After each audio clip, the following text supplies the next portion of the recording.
Salam sejahtera bagi kita semua, kiranya saudara-saudari beroleh sukacita sepanjang hari ini. Sebelum kita mendengarkan renungan harian pada hari ini, terlebih dahulu kita bersatu di dalam doa, kita berdoa. Syukur bagimu Tuhan, atas segala cinta kasih-Mu yang terus memelihara kehidupan kami. Engkau memberikan nafas yang baru bagi kami di hari yang indah ini. Kami mau melakukan segala aktivitas kami sepanjang hari ini, namun kami terlebih dahulu bersekutu dengan firman-Mu. Kuasai hati dan pikiran kami, agar kami mampu memahami, mengerti, dan melakukan firman-Mu di dalam kehidupan kami. Dalam Kristus Yesus kami berdoa dan mengucap syukur. Amin.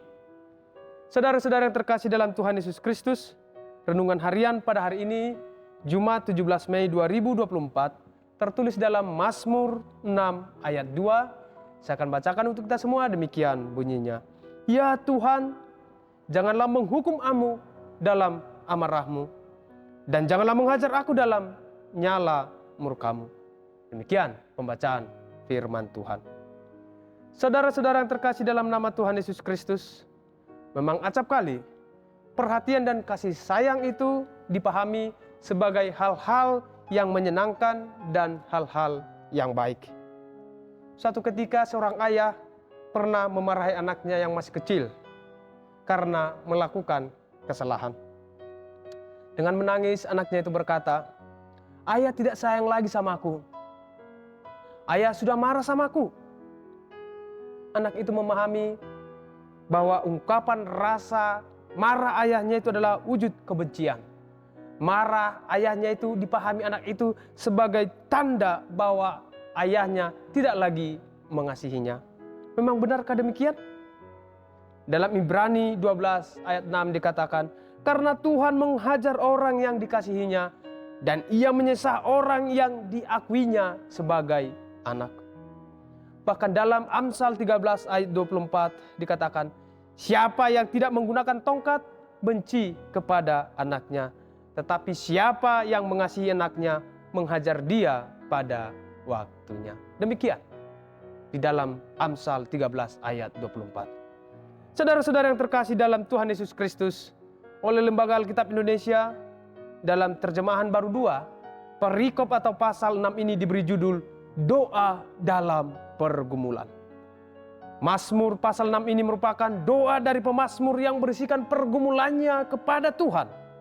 Dalam doanya pemazmur memohon kepada Tuhan agar tidak menghukumnya dalam amarahnya, serta tidak menghajarnya dalam nyala murkanya. Memang dalam Alkitab, Allah itu digambarkan sebagai Allah yang penuh kasih, bahkan yang selalu setia merahmati umatnya dalam anugerah kemurahannya. Namun Alkitab juga menggambarkan Allah yang pencemburu, yang marah, yang murka kepada umatnya jika melakukan dosa dan pelanggaran. Namun murka dan amarah Tuhan itu adalah dalam rangka untuk membuat manusia itu menyadari dosanya, menyadari kesalahannya, sehingga mau memperbaiki diri, menyesal, dan bertobat. Saudara-saudara yang terkasih dalam Tuhan Yesus Kristus, dalam renungan ini kita melihat bagaimana pemazmur dalam satu sisi merasa gelisah dan takut akan kemarahan dan murka Tuhan. Namun pada sisi yang lain, pemazmur datang berdoa dalam kerendahan hati dan menyampaikan harapannya kepada Tuhan. Memang tidak disebutkan oleh pemazmur tindakannya yang mendatangkan murka dan amarah Tuhan. Namun yang jelas, dia merasa gelisah dan takut akan amarah dan murka Allah. Namun dengan sikap rendah hati, pemazmur mengakui kelemahannya, mengakui keterbatasannya, serta memohon belas kasihan Tuhan. Sekalipun ada rasa takut dan gelisah di dalam dirinya, namun dalam doanya terkandung harapan kepada Tuhan.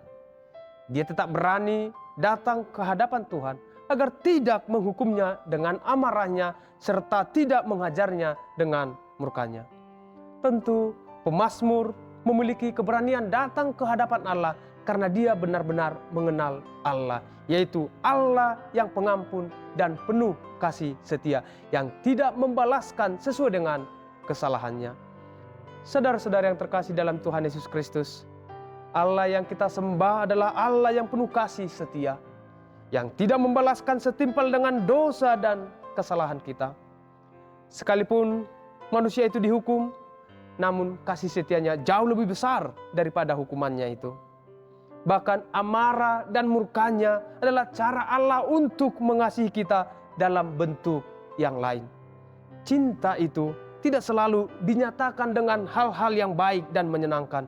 Kadang kasih sayang itu diwujudkan dalam hal-hal yang tidak menyenangkan, termasuk hukuman. Saudara-saudara yang terkasih dalam Tuhan Yesus Kristus, mengingat segala cinta kasih setianya, maka kita tidak perlu takut dan cemas datang kepadanya untuk memohon perlindungan dan penyertaannya. Dia memang Allah yang pencemburu, yang murka dan marah terhadap dosa dan kesalahan. Namun bukan berarti Dia membenci kita, yang membiarkan kita hidup dalam penderitaan dan kesengsaraan. Dalam kerendahan hati, marilah kita memohon rahmat-Nya dan penyertaan-Nya bagi kita. Amin. Kita bersatu di dalam doa. Terima kasih Tuhan untuk firman-Mu yang telah kami dengarkan pada saat ini. Biarlah firman-Mu itu menjadi kekuatan bagi kami, agar kami Tuhan mampu hidup dalam kebenaran firman-Mu. Kuatkan dan tolong kami Tuhan melakukan kegiatan kami sepanjang hari ini. Dalam Kristus Yesus kami berdoa dan mengucap syukur. Amin.